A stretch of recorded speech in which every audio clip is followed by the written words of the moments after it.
Alright guys, no, it's been a little while since I put a video out. This is gonna be, it's in sequence but way off sequence in time. I completely lost a bunch of video. Don't know what happened to make a difference. So before I just talk everybody to death, we're back on the 2008 Chevrolet Suburban. This is the next video in line that deals with the P0 I think it's, what is it, P0449, which is that purge canister, whatever that valve was, I can't remember now, but it's the one that's back here by the fuel tank. And I'll show you here in a minute, but excuse me, before we get started though, there's a few things I wanted to show you, and that was I kind of on some of the previous videos I talked about it's possibly using antifreeze, and the motor's probably gonna have to come out, and there was a bunch of things I was saying because I was just kind of going off first observations and just kind of stating my opinion right off the bat. But in reality, it actually isn't near as bad as I thought. So far the engine has not given us any problems at all. I think when I first initially started it, when I bought it, it had 202,000 some miles. When I started the video sequence, we'd already drove it for a little while, and I'd ordered parts and stuff. I think it had 203,000 something on it, and now it's got 204,910. We have not been driving anywhere. The vacation thing fell through, and so I really haven't been driving it that much. But basically, though, we've driven it at least 1,000 to 1,500 miles. Since we bought it, it's closer to 2,000 miles, if not, and it has not used any antifreeze at all. So after the initial, when I looked at it at the dealership, it was full. When I got home, I think I had to put a quart or two in it, maybe a quart of antifreeze, I can't remember, maybe half gallon, I can't remember, and then it has not given me a problem since. So with that said, it has not used oil. It's not. I did change the oil. It wasn't holding very good oil pressure after I put the sender in there, if you remember. Right now it's, you know, it's right at the 2 pound mark or whatever, and you give her a little rev up to, 1,500 or whatever, it seems to run fine, and it's holding good oil pressure. So, like I said, the only thing I'm seeing leaking is there's a transmission coolant line where it goes from the hard line to the soft line, has a little bit of a drip. Nothing that I've had to add any fluid to, but I can see it under the hood. Okay, but anyway, with that said, if you noticed, I revved that up and it went right back down. The throttle body, which I should put a video out on that, and I cleaned it, and then it just went stupid. It actually did self-learn after about 80 to 100 miles. It learned itself. As you can see, I let go of it and it goes right back down without any trouble at all. So it has fixed itself. It relearned itself, excuse me. I did not do anything to it except drive it out. So keep that in mind. It will relearn itself. I know the video's been out for a while on that one, but it will relearn. I was disappointed at first, but it's it's kind of the way it works. Now the tire pressure monitor light is still on. I'll get into that later on. I have video sequence for that, and that's something entirely different that is a mess. But anyway, I wanted to show you. It's loud, the fan's running. It's about 8,000 degrees today. But that's the same amount of antifreeze that I put in it the day after we brought it home. And I mentioned that I had to add to it. I have not added any more to it. It's the same amount. You can see the line. So it is not burning antifreeze. It's not dripping antifreeze. It's very dirty, but okay. Now for the P0449. Since I lost all that video, I hate crawling on the ground when it's so hot, but this is how it works. Spare tire had to be removed because on these, instead of being like the pickup trucks, which is on the back of the fuel tank, these are actually right there where the spare tire, above the spare tire. That's what that red fitting is there in that black canister. That is that purge solenoid, purge vent, whatever that is. I can't remember the name of it right off the top of my head. So you have to pull the spare tire, and if you're like me, when you buy something used, somebody eats the jack and the tools, and this was no different. My pickup came missing everything, including the spare tire. This had the spare tire, but no jack or tools. The Avalanche had a spare with no jack, and the tools somebody had used for pry bars, and none of them were straight and bent up. So it's funny how all this stuff disappears. But anyway, you got to pull your spare tire, and And then this plastic tube here actually is just a vent, and it goes up, you zip tie it up, and it goes up to where, around, and goes up to where your fuel filler is. It's just basically open-ended up there.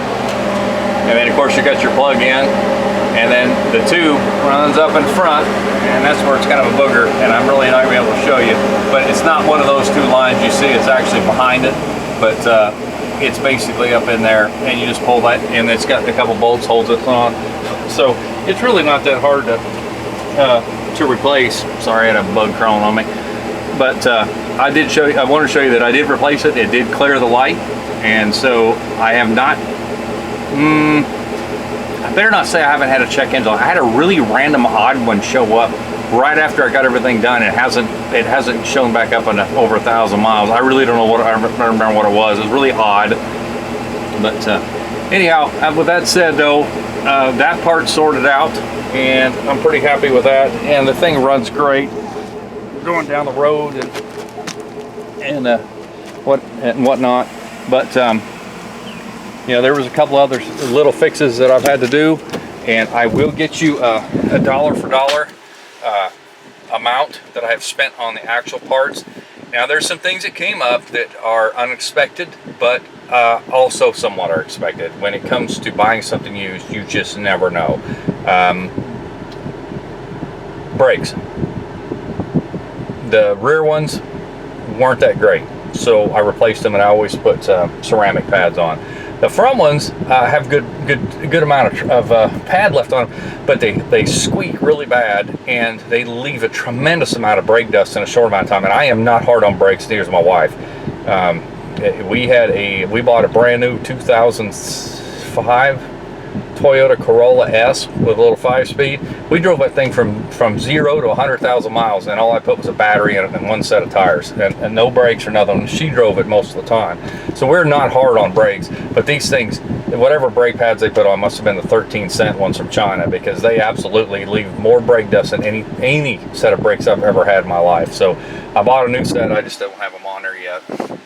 I bought floor mats, which are expensive. Again, that's not part of the original problem. My goal was to give you the dollar for dollar to get the engine light and get the, you know, to get that sorted out, the check engine light off, and to get the tire monitor off.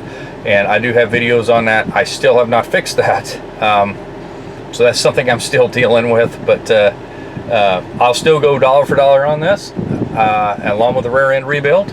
And that will be some of the next videos after this one.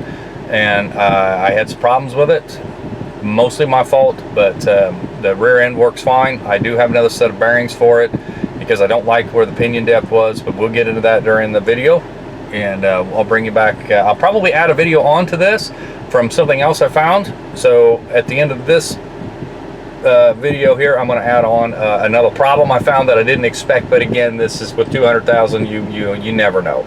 So I'll bring you back with this next video.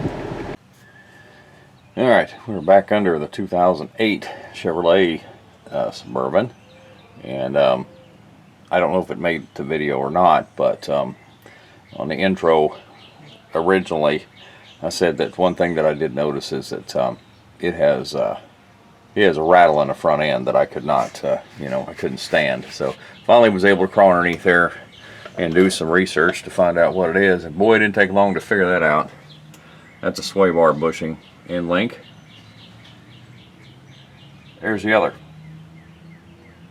I don't know how or whether this is a common problem or not, but that's the only piece of rubber left on both sides. It's just this bottom one. And maybe put it where you can actually see it, because it's in the tire's in the way. This is it. The rest, this one here has nothing. The only thing that's actually stopping it from probably coming clear apart is that little plastic